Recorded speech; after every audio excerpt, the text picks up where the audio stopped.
Pemirsa indahnya Ramadan, momen Lebaran nanti adalah saat kita, di mana umat Muslim merayakan kemenangan. Selama sebulan penuh di bulan suci ini, kita ditempa untuk menahan lapar, haus, serta menahan hawa nafsu. Saat merayakan Lebaran, makanan, minuman serba ada di meja ruang tamu hingga ke ruang makan. Tak hanya itu, pakaian serba baru dari merek terkenal, sepatu hingga tas mahal. Penampilan yang serba baru dan wah tersebut bisa jadi untuk menunjukkan keberhasilan atau kesuksesan selama 1 tahun bergelut dengan pekerjaan.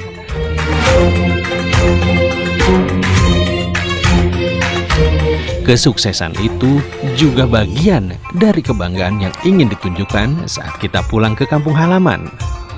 Namun, apakah memang penampilan seperti itu yang diajarkan oleh Islam? Jika bukan menunjukkan atau memperbaiki penampilan saat Lebaran, lantas apakah yang harus diperbaiki? Pemirsa, indahnya Ramadan kali ini akan membahas tema jelang Lebaran, perbaiki iman atau penampilan bersama para narasumber yang telah hadir di studio. Selamat mengikuti. Masih bersama guru-guru kita dan saya Hilbram Dunar di Indahnya Ramadan. Kalau tadi kita lihat tayangan, banyak orang sudah mulai berbelanja, ditambah lagi sekarang sangat mudah sekali untuk berbelanja. Tidak harus pergi kemana-mana, bahkan melalui gadget kita pun juga bisa berbelanja. Banyak lagi ya. Tapi ketika kita bicara soal berbelanja ini, yang harus kita pikirkan menjelang Lebaran. Maka mana yang harus kita utamakan? Kita perbaiki pakaian kita dengan belanja pakaian-pakaian baru, atau kita perbaiki iman kita dengan meneruskan apa yang sudah kita lakukan selama bulan Ramadan? Saya mulai dari Kiai terlebih dahulu. Bagaimana Kiai? Ramadan ini adalah justru kita untuk membaharui iman kita, merefresh iman kita kembali. Dengan berbagai macam ritual ibadah yang kita lakukan agar kita begitu keluar Ramadan segar menghadapi situasi dan cuaca yang baru. Itu Ramadan. Nah ini kembali sekarang orang terbalik. Malah justru yang diperbarui adalah pakaiannya.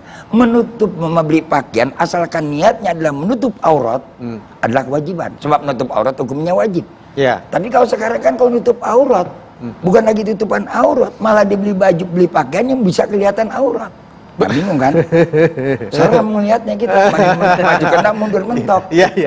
Cukup Kiai, cukup. Jadi iman dulu kita perbaiki. Iman dulu kita perbaiki. Bagaimana caranya? Faksiru min dzikri la ilaha illallah. Banyak zikir, nyebut nama Allah. Itu yang paling penting. Tapi di sisi lain Gus, ketika kita tampil baik, tampil rapih, tampil bagus, itu juga bagian dari iman. Memperbaiki pakaian kita yang sesuai meningkatkan rasa percaya diri karena kita berbelanja, memutar roda perekonomian karena kita mengeluarkan uang, itu juga bagian dari tindakan baik. Bagaimana Gus?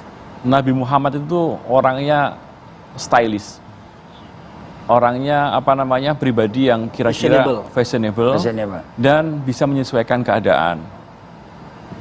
Fashionable itu tidak salah. Dan justru kalau misalnya kita niatkan dalam rangka respect kepada orang yang kita hadapi, itu justru malah ibadah.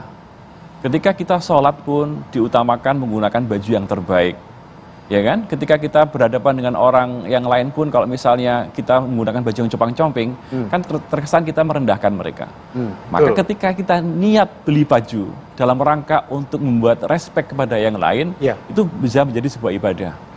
Problemnya adalah ketika kita tidak bisa menyesuaikan antara income dan outputnya, pengeluaran dan pemasukannya. Nah, ketika tidak bisa membaca struk dengan baik, akhirnya malah jadi stroke nanti ini. Karena tidak baca struk, jadi stroke. Begitu. Jadi kalau misalnya saja THR-nya 10 juta, kan harus dialokasikan dulu mana untuk stylish, mana untuk kepentingan keluarga, mana untuk apa. Kalau itu kita maksimalkan, tapi dengan standar yang ada, tidak ada masalah. Baju misalnya, harga 100.000 udah bagus. Tapi kalau misalnya dia pemasukannya sebulan misalnya 100 juta, apa salahnya dia beli baju yang sekitar 1,5 juta atau 2,5 juta? Iya betul. Yang penting ada alokasi sedekahnya ada alokasi untuk istri-istrinya ada alokasi untuk kewajiban-kewajiban yang lain juga ada. Nah ini karena ada loh orang itu males nggak pernah beli baju tapi dia beli tanah. Oh iya betul. Banyak. Ada yang nggak suka dengan rumah yang baik tapi mobilnya mewah-mewah. Iya, Karena iya. passionnya orang lain-lain. Iya betul. Nah, passionnya orang lain-lain. Mungkin orang yang suka menjadi potensi untuk flexing itu adalah biasanya baju, mobil, aksesoris gadget, dan juga rumah. Iya. Nah, Sama jalan-jalan sekarang. sama-sama Traveling. jalan-jalan, sama jalan-jalan. Iya. Sekaligus media untuk pencucian uang. Nah, kayak Iya. gitu. Iya. Nah, hal-hal seperti ini yang harus kita pahamkan kepada publik semuanya bahwa apapun yang kita keluarkan asal kita bertanggung jawab dan bisa menggunakan 3 aspek tadi yang saya katakan, aspek syariat, aspek prioritas, dan juga aspek sosialnya sudah terpenuhi, maka nominalnya berapapun itu sah-sah saja. Oke. Gus, berarti yang difokuskan sama Ustadz difokuskan sama Gusan adalah income sama outcome. Penerimaan kita berapa, pengeluaran kita berapa. Kalau penerimaannya besar, ya boleh mengeluarkan secara besar. Nah, ini secara Islam lihatnya bagaimana, Ustaz? Ya, saya kira nggak ada masalah, setuju ya. Memang seharusnya dan selayaknya seperti itu. Yang terjadi. Jadi kalau orang punya tas mahal, mewah, mobil banyak di garasinya, nggak apa-apa dong? nggak ada masalah. Karena pendapatannya banyak. Pendapatannya banyak. Yang penting jangan sampai kita tidak sedekah, Iya. kita tidak zakat mal. Ya. Itu cuma zakat mall gitu. Nah, ada alokasi kalau bahasanya Gus Han tadi, tasarrufannya jelas.